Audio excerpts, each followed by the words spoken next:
These are the top 5 stocks that I'll be buying next week during the market dip, and for very good reason. And as always, no financial advice is given. The first 2 stocks are Meta and Microsoft, 2 stocks that have been disrespected massively and are currently undervalued this year. And both of these stocks have a very interesting week next week because they both have earnings on the same day, which is Wednesday the 29th. And for those guys who are unaware, it's going to be a crazy day for the market because we have 30% of the S&P 500, 30%, that's 150 of the 500 businesses announcing their earnings on Wednesday. And that's not even factoring in additional hundreds of businesses from the Russells and the Nasdaqs all doing their earnings that very same day. And what's my verdict on Meta and Microsoft? Well, you guys know that I think they're undervalued. Otherwise, they would not make up 40% of my portfolio. But I think they will have a very good earnings. I think EPS will increase. Operating cash flow will increase. I think gross margins, net profitability margins will increase. EBITDA will increase. And I think everything's going to look very good. But the question is CapEx. Are they going to be increasing CapEx? Because as we saw with Google, you can have a great earnings.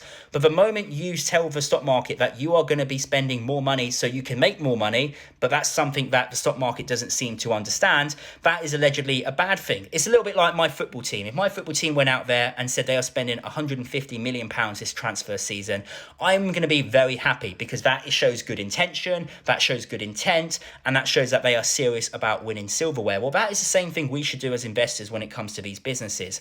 I appreciate the bare thesis that, maybe they're spending too much and they're not going to yield in quite the return on investment or equity that they hope for, but I disagree with that verdict. And I think, unfortunately, both businesses will increase their CapEx and the market will sell them off, especially Microsoft, because they are not going to be doing their earnings for the quarter. They're going to do it for the quarter, but they're also going to do it for the full entire annual fiscal year. Remember, they're doing it for the fiscal year and for the quarter. So it's an annual and quarterly. And I think from an annual perspective, CapEx could go up an additional $100 billion. So it's going to be very volatile. The market could sell these stocks off, but at the end of the day, I'm not bothered. I'm in these stocks 10 years plus. In 10 years, I'm not even going to remember doing this video about these stocks being massively sold off. My third stock is Hims. A stock I'm a little bit confused why it sold off. I've got an explanation why I think the stock sold off, but I did say under $28, I'm a huge buyer. And if I'm being very honest, guys, I have no financial advice. I've said this. I think it's a $50, $60 stock. So whether you got in at 30, 33, 35, even 37, I still think long term that is an incredible average. And if it goes under 35, if it goes under 25, I'm going to buy a crazy amount.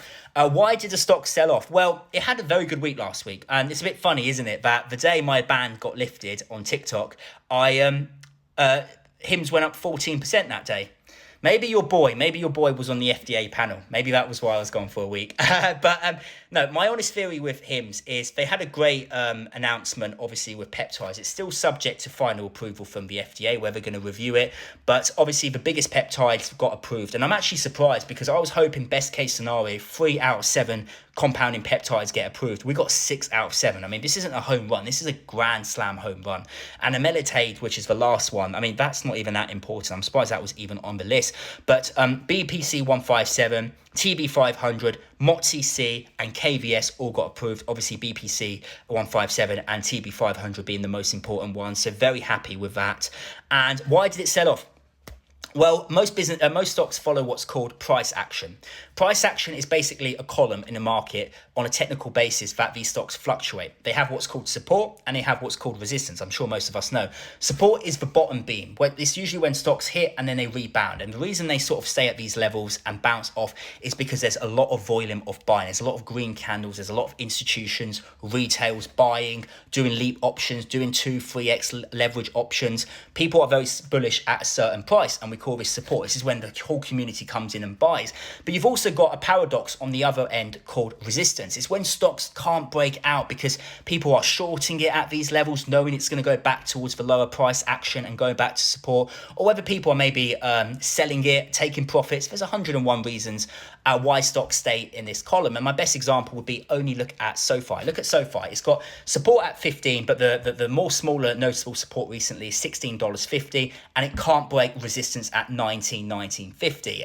So it drops back down. Well, that's the same with HIMS. You see HIMS on a technical chart most recently has had support at 32 and resistance at 37. So when the stock hits $37 a share, a lot of people are taking profits. A lot of people are opening short positions because they know it's going to go back towards that lower beam of that price action. And I think because it's dropped off, because it went up so much so quickly in one day, I mean, it went up 12-13% on that day, which is good, but it's not sustainable. It's not sustainable for businesses to have hundreds of billions, or in a case of HIMS, hundreds of millions added to the market cap in one single day and stay at that levels. I mean, look at what happened with Meta when they announced they're going to monetize their cloud. People started selling off the stock in the days to come because it ran up so much, and it's inevitable that organically it's just not sustainable. So I think because it obviously went down back to support, and then we had the broader market sell-off because obviously oil hit $102 a barrel, the Iranians were launching missiles, the Americans were getting all tensed up, the Houthis stated that the Strait of Bab al-Mandeb was closed, and that's another 6% of global oil that flows through there. I think that just sent the stock lower as it broke support. But I think people are going to very quickly be buying this stock. Again, HIMS is a long-term play. Remember, for me, I don't know about you guys, for me, it's a 15-plus year hold. I really like HIMS. And yeah, $28, bring it on, mate. Bring it on. At $25, I'm all in. I'm all in, man. I'll put the house on it. I'll sell my Porsche and put it in HIMS. How about that? That is how bullish I am on this stock. But again, just because I'm bullish doesn't mean anyone else has to be bullish. Do your own research. The fourth stock that I'm pretty bullish on is Google. Another business, great earnings. They had a sell-off. Why? Because they announced that they are increasing their capex. But that's good. We want businesses to spend money to make money. That's the whole idea of business. The more you spend, the more you make. But that's a bad thing, allegedly. A massive overreaction, in my opinion. Great value, from a price to earnings current valuation of 16, though I agree, you have to adjust for current share price and EPS per share. We are looking at a price to earning of 16, though it's more like 24, 25. But if you're going off a 16 metric, it's at its cheapest valuation since 2015. So you're getting a really good business here. And yeah, I like Google, in my opinion, the best business in the world at a great discount. And yeah, you'd be silly not to be looking at opening a position in this great long-term longevity business. And the last position that I'll be looking at is Celsius. A great business because it's much different to tech and AI. It's consumer staples. And consumer staples, a bit like healthcare, is generally quite defensive. And even during economical hardships, people still rely on consumer staples. Consumer staples could be car businesses, it could be Coca-Cola, it could be Pepsi, or in this case, Celsius. And even during economical recessions, layoffs, depressions, and various economical turmoil, people do go to consumer staples. I like Heinz ketchup and I like Pepsi Max, and I'm not going to change that even if my wallet is struggling and I'm struggling with money. And that's the same for people that drink Celsius. And that is the very much same when it comes to stocks, because it's quite defensive from the broader tech exposure. Now, from a price action perspective, Celsius over the last few months has been trading in the price zone of support at 27, resistance at 30. I don't know if you guys remember, a few weeks ago, Celsius did break out to about $33, $34. But again, because of price action, because of resistance at 30, people profit took and it went back to that column. And right now, Celsius is sitting at just in the high 26s. So it has actually broken support, but people were going in, buying in, and I think this is a great business. I mean, PEG ratio of 0.3, and as we all know, anything under 1 can be deemed as undervalued. Forward earnings of 15. Guys, this is if you're after a value growth stock, I think Celsius is great, and it's consumer staples. This is not really a sector a lot of retail investors seem to have. It's usually your Warren Buffetts or, your Bill Gates or, your sort of hedge funds that seem to have your consumer staple stocks. So that's very good diversification there. It's the only consumer staple stock I actually physically possess, and it's one I quite like. And yeah, I think it should be a $40, $50 stock today.